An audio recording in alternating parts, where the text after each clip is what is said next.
एक जमाने में एक पुराना शहर था जहां बाजार की गलियों में दिन रात रौनक रहती। वहां एक ताजिर रहता था। नाम था हामिद। चमकते कपड़े, ऊंची दुकान और सोने के बर्तनों में चाय पीता। लोग इसे इज्जत देते, मगर इसके दिल में लालच भरा था।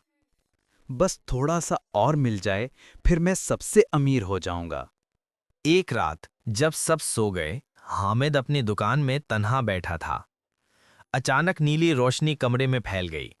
एक खूबसूरत परी नमूदार हुई।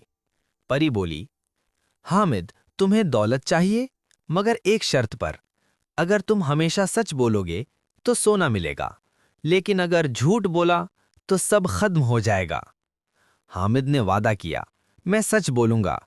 अगली सुबह जब हामिद जागा, उसकी दुकान सोने से भरी थी। वो खुशी से हंसने लगा। परी ने वादा निभाया, अब मैं दुनिया का सबसे बड़ा ताजिर बनूंगा। दिन गुजरते गए, सोना बढ़ता गया और हामिद के दिल का लालच भी। फिर एक बूढ़ी औरत आई, बोली, बेटे, ये सोना खालिस है ना? हामिद के दिल ने धोखा दिया। हाँ अम्मा, ये सब असली है। हालांकि वो जानता था वो झूठ था।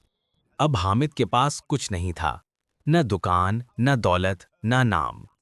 वो वीरान गली में बैठा रो रहा था। इसी वक्त एक बच्ची गुजरी, जिसने अपनी रोटी आधी फकीर को दे दी। हामिद के आंसू बह निकले। काश मैं भी दिल से अमीर होता।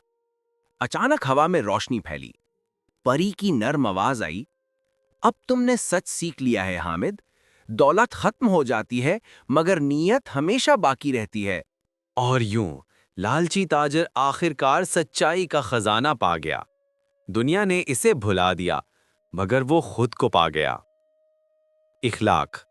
लालच इंसान को अंधा कर देता है, मगर सच्चाई हमेशा रोशनी दिखाती है। स्टोरी कॉर्नर को सब्सक्राइब, लाइक और शेयर करना न भूलें। बेल आइकॉन दबाना न भूलें ताकि नई कहानी सबसे पहले आप तक पहुंचे।